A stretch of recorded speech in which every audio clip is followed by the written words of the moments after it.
You're listening to the Joyful Practice for Women Lawyers podcast, episode 254. Welcome to the Joyful Practice for Women Lawyers podcast. I'm your host, Paula Price, lawyer turned certified executive coach. This podcast was created to empower women lawyers just like you to create a life and practice you love. Join me every week for a break from the hustle so we can focus on you, what you truly want, and how you can create it. If you're over the overwhelm, done with putting out fires, and ready to redefine success on your own terms, you're in the right place. Ready for today's episode? Let's dive in. I'd love to ask you a question, and I want you to volunteer in your mind the very first answer that comes to mind. When you think about meetings, what is your biggest beef? Today's conversation is all about meetings, and what I'm going to walk you through is a framework so that you can structure productive meetings. But before I do that, I'd love for you to get into the zone where you're thinking about the types of meetings that you have. I'm thinking primarily of professional meetings, but there may be other parts of your life where you are having meetings, and what is particularly challenging in your world when it comes to meetings. Now, when I work with my clients who are lawyers who are often preparing for some type of meeting, I've noticed that there is real value. They are very happy when we focus a good chunk of our conversation on how they can prepare for a specific meeting that they're about to step into. Now, the nature of the meeting and the size of the meeting really depends on the context. Sometimes a meeting could be a performance review. You are the person who's giving the review, and so you're wanting to be intentional about how you deliver feedback, both positive feedback and what you might consider to be constructive feedback. Or you are the person who is going in to be reviewed, and you want to be strategic about how you position yourself and what your ask and follow-up steps are going to be.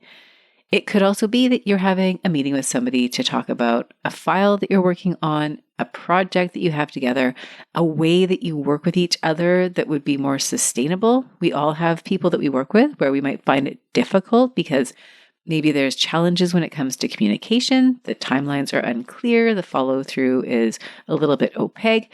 So there are many places where you may be having meetings in your practice and outside of your practice. And my goal for you today is to take what we're discussing today and take what works for you, right? I'll offer some ideas. I'd love for you to think about how the ideas would apply to you. If they don't apply directly, how could you adapt them? And for you to walk away with your own framework for how you will approach meetings, how you will structure meetings to make them more productive. And also for you to even think about, if it's relevant, a particular meeting you might have coming up. So if you've got a meeting on the horizon and you're listening, that's perfect. You can use that meeting as a guinea pig or a proxy for what we're talking about today. Now, before I dive in, I will say that there are a number of pet peeves that I think are quite common when it comes to meetings.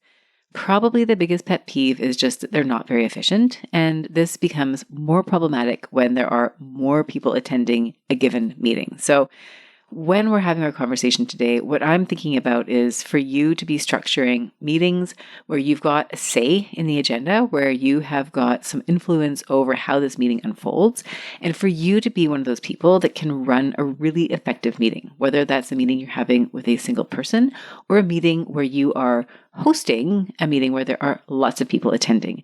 And I can tell you from my perspective, I have quite a bit of experience now in various types of meetings. So in a one-to-one conversation as a coach, I have many structured meetings, right? When I meet with a client, I go in with a very clear idea of what I'm going to provide in terms of a coach. And it's not to say that the meeting structure is the same every time, because I want to remain adaptable to the needs of my clients.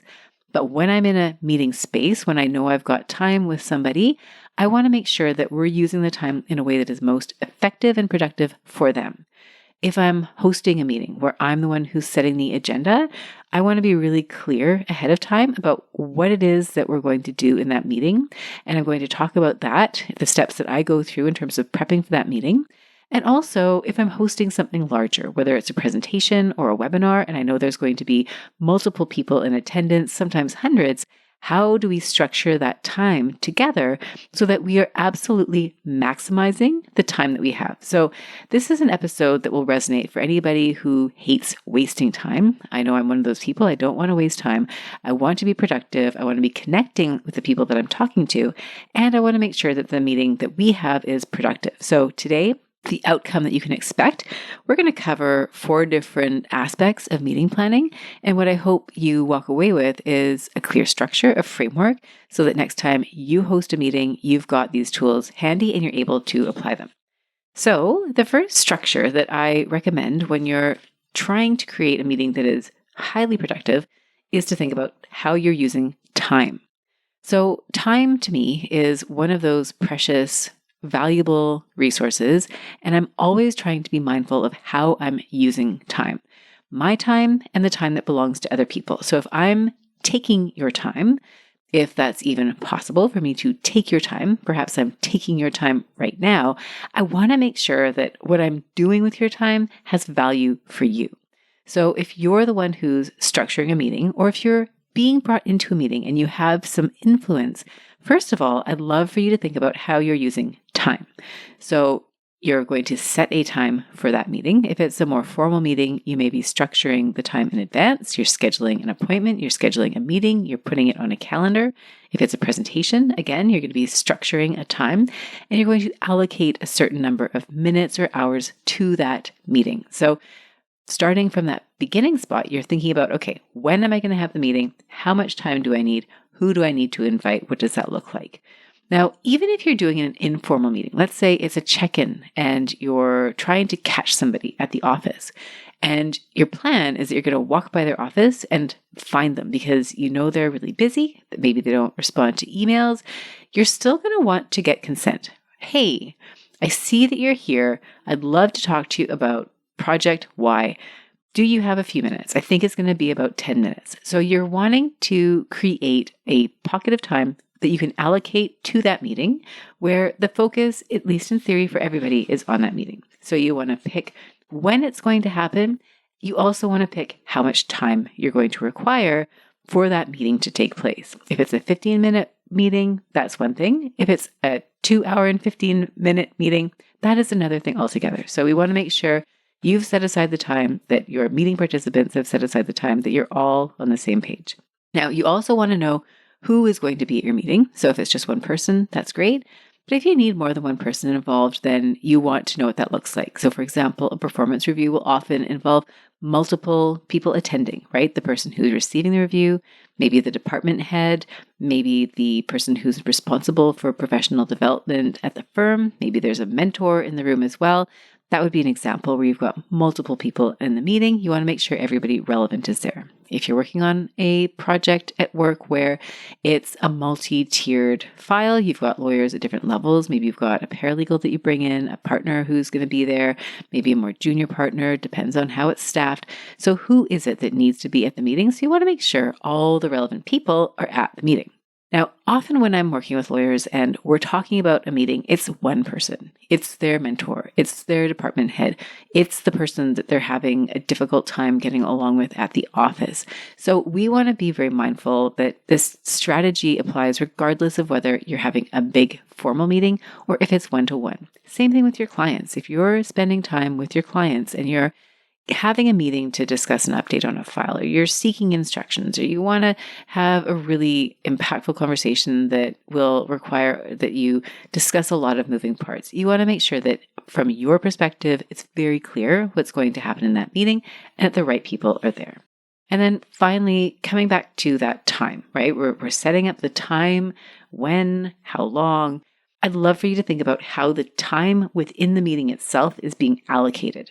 So for example, at one end of the spectrum, when I have a webinar that I'm delivering, I will go and think about the time that I've got allocated. Let's say it's an hour, and it could be a webinar, it could be an in-person presentation, it could be some sort of an agenda where I am going to estimate, based on the 60 minutes that I have or whatever time is allocated, how much time do I want to spend in each chapter of the meeting? So if you're having a meeting among your peers. For example, you might think, okay, we're going to have an introduction. We're going to cover 3 items of business. We're going to have takeaways at the end, and you might allocate a certain number of minutes to each of those. If you're a litigator and you're going to court and you need to provide a time estimate, this is probably something you've done before, right? You've thought about how long is this application really going to take me? How long am I going to be spending introducing the topic? How long do I expect to be teaching the judge what it is that I have to teach them? How long will we be spending in back and forth? If it's a contested application, you're trying to estimate how long it's going to take on either side. So you're used to estimating how long something is going to take. We want you to estimate how long the meeting is going to take and then break it down into chapters. Now, when I am doing webinars, for example, and I've broken it down into questions, I'll go even deeper and allocate the number of minutes that are being assigned to each of the questions so that by the end of it, I've got a very clear roadmap and I can tell when I'm going through the questions, am I on track? Am I going to finish when I said that I would finish? So if you're having a meeting with somebody else and you are having a one-to-one meeting, you may have time allocated for each section of your meeting, and we'll get to what those sections might look like, but you want to have a really clear idea about how long you're spending in each section. Now, I had a call recently with a client who may be listening, in which case, hello, where my instructions were to have a meeting that was very structured, right? Let's spend a certain number of minutes on each of these different topics. And so that's exactly what we did. Now, within the context of the meeting, we did adjust and adapt the amount of time that we spent on each topic because some things took a little bit longer and we wanted to do that. We chose to do that. But at the end of the day, we were really intentional about how many minutes within an hour that we had we spent to each topic. And so you can do that. You can say to somebody, we've got an hour. Let's be really disciplined about how much time we're spending on each topic because we want to make sure that we're covering everything. So the way that you use time, right? The time you set aside, the way that you structure the conversation, the amount of time you give to the different components of your meeting, all of that matters. All of that is going to help set you up for a meeting that is productive or not productive. And it solves for that problem of meetings that go on. And we've all sat through those meetings where they were scheduled to be an hour, but they're 2 hours or longer. And you're drifting during that conversation and you're wondering when somebody's going to step in and say, hey, let's bring it back to the focus. You can be that person that is bringing everyone back to the focus. Hey, we set aside an hour for this meeting. I notice that we're talking about X. Do we want to do that or should we come back to our agenda? So that is your first sort of strategy, is to think about how you're using time for that meeting.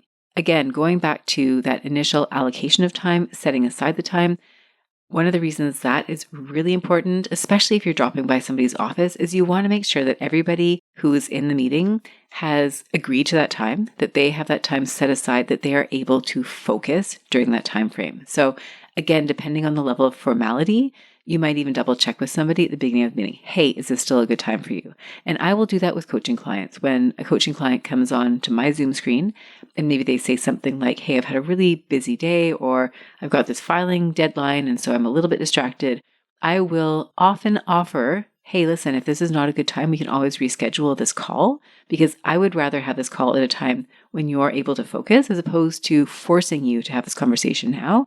And so the person that you're meeting with might say, you know what, if we could move our meeting back a few hours, that would be great because I've got a filing deadline or I'm about to make this phone call or something like that. So again, what you're trying to do there is make sure that you've got everybody's attention, that you're not having a meeting at a time where people are distracted, they cannot be there, they don't want to be there.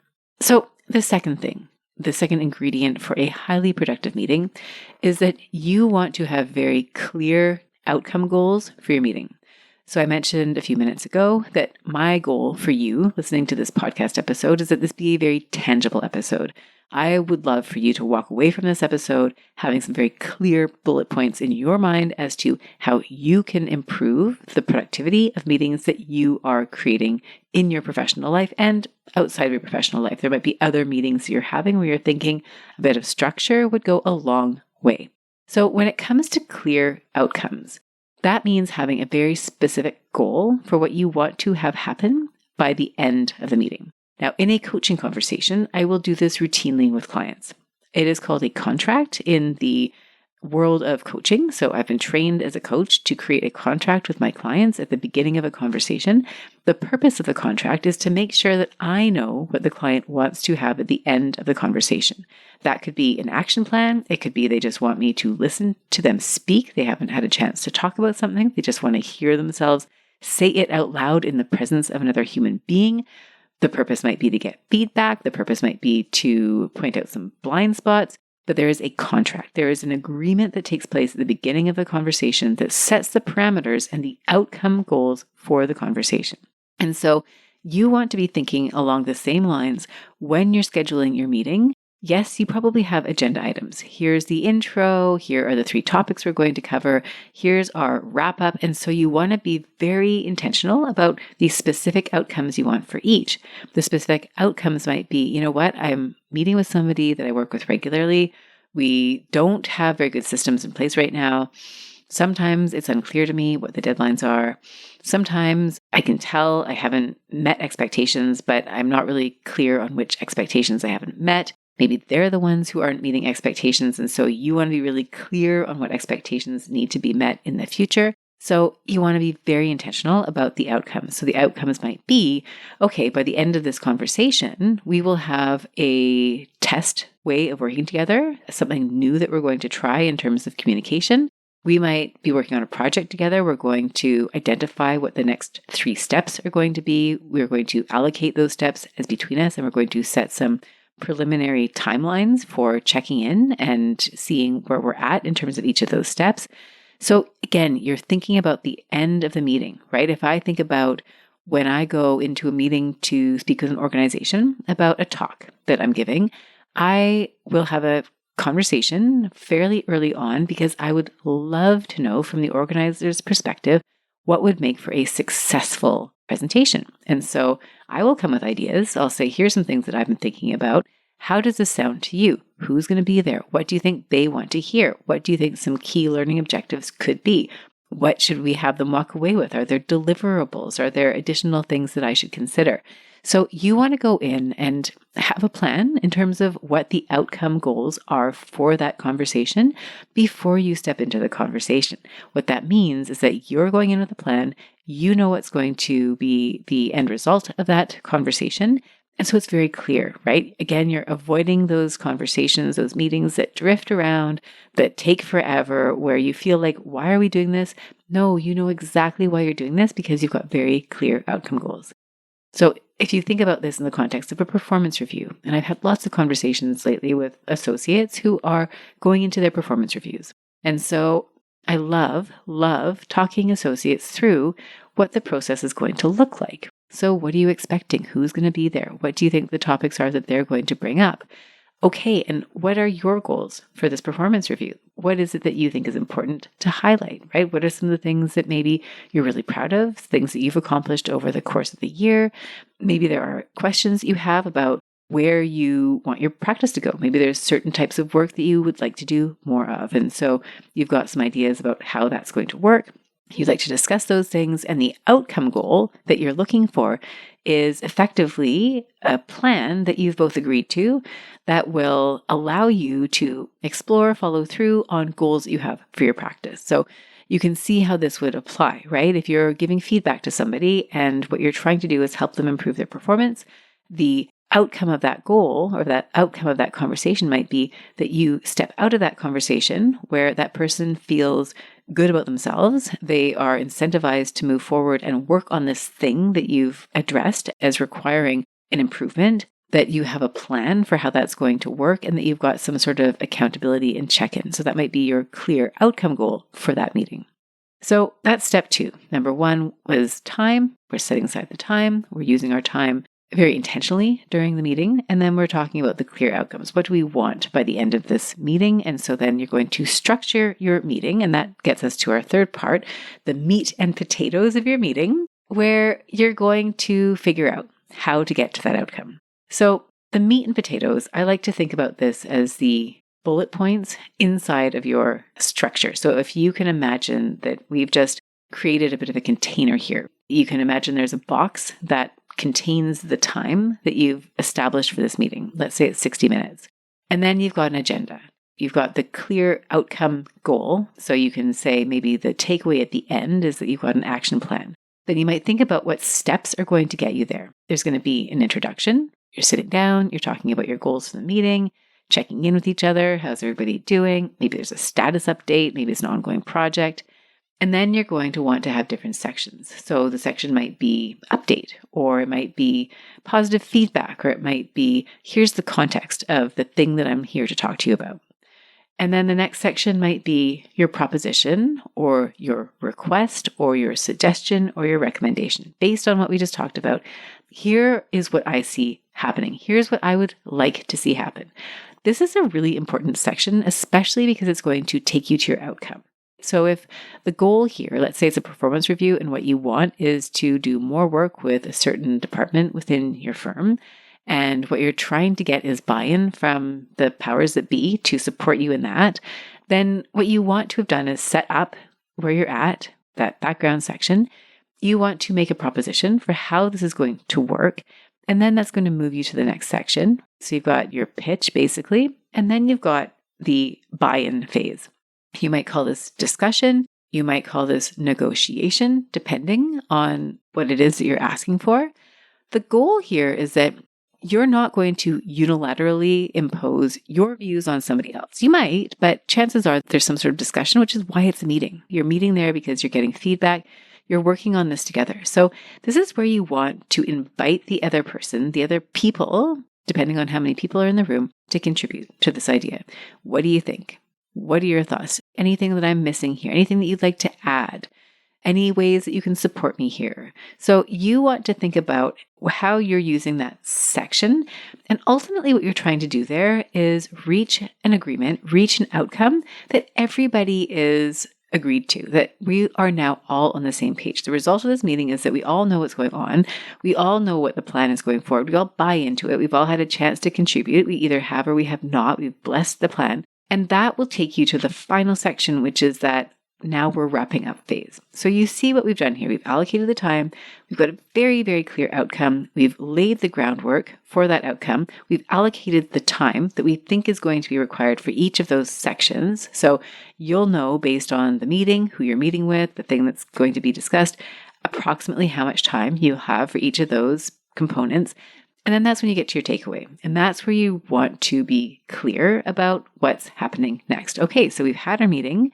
We know the outcome of our meeting. We know that we are working together, that it's a little bit problematic sometimes because we're not always aligned in terms of what our expectations are. So from this point forward, let's meet every Tuesday at 2 p.m.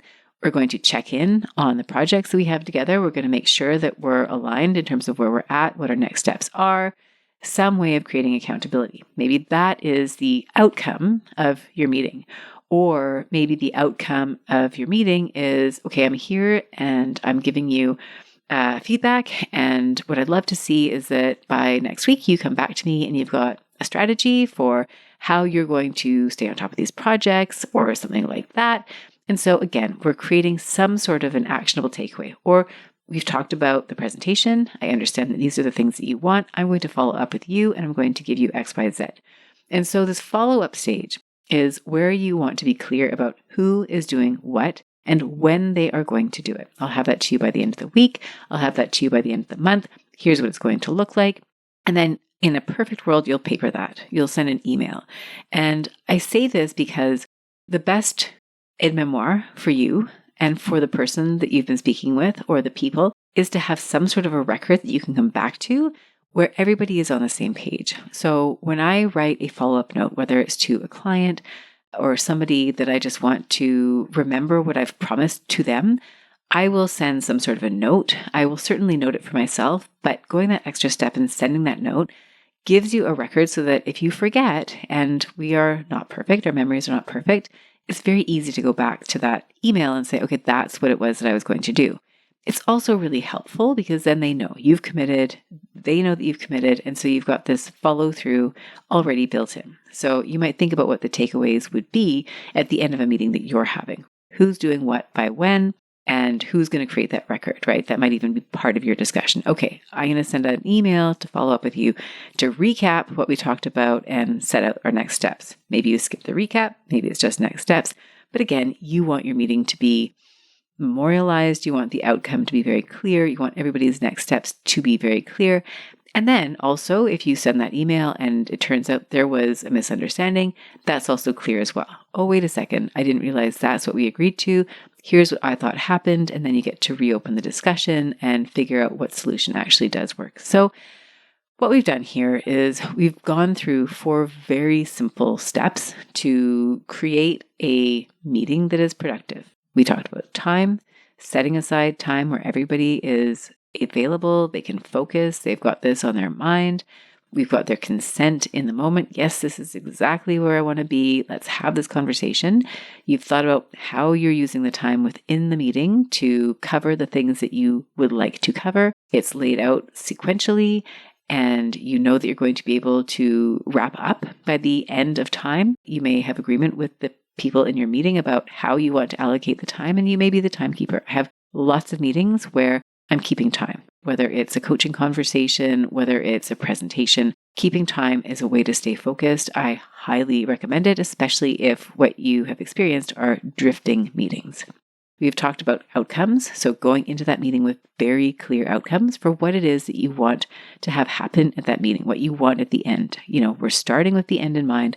That gives us everything that we need in order to understand what needs to go into the meeting. And then that leads us to our 3rd step, the meat and potatoes. Let's give some texture to each phase of the meeting. What are the chapters that we're going to go through in our time together? How do these build on each other? And that builds us up to that final stage, which is the wrap up. How are we going to wrap up the meeting? What are we going to do as a follow-up? Is that going to be an email communication? And what are the next steps? Who's doing what when? And when are we checking back to make sure that that thing got done? So hopefully this has been a useful exercise for you. I would be absolutely delighted to hear if you ran this through a meeting that you're planning. I'd love that. I'd love to hear how it's helping you to structure your time, to think about your meetings and how to think about them most productively. And if you are in need of support, if you've got meetings that you're trying to plan, or you've been trying to plan meetings and you find that you're encountering problems along the way. You're setting up the timetable, but then the conversations are getting sort of taken off track by people who are at the meeting. How do you bring them back? What if the meeting that you're scheduling is one where you feel really uncomfortable? If it's a performance type of situation, if you're delivering constructive feedback and you're nervous about it, if it's a meeting about your compensation and you're not quite sure how to approach the subject, if you're looking to expand your role or constrict your role. So any types of meetings you're having where you feel like, I see where you're coming from, but you need an extra layer of support, feel free to reach out. I would absolutely love to help you out, help you structure your approach, help you go through this exercise in more detail so that you're able to set the meeting up, you're able to follow through, you're able to feel confident when you step into the meeting that you've done what you need to do to prepare.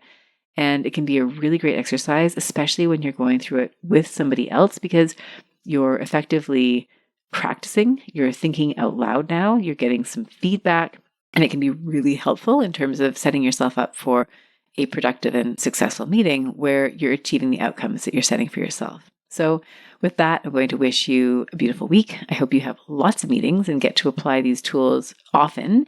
And again, I'd love to hear from you if you have any questions coming out of today's episode. Thanks a lot. Bye for now.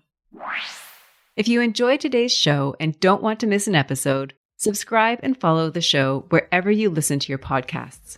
If you haven't already, please leave a rating and review. Your feedback will help me create a podcast that's tailored to your needs and goes straight to the heart of what matters to you.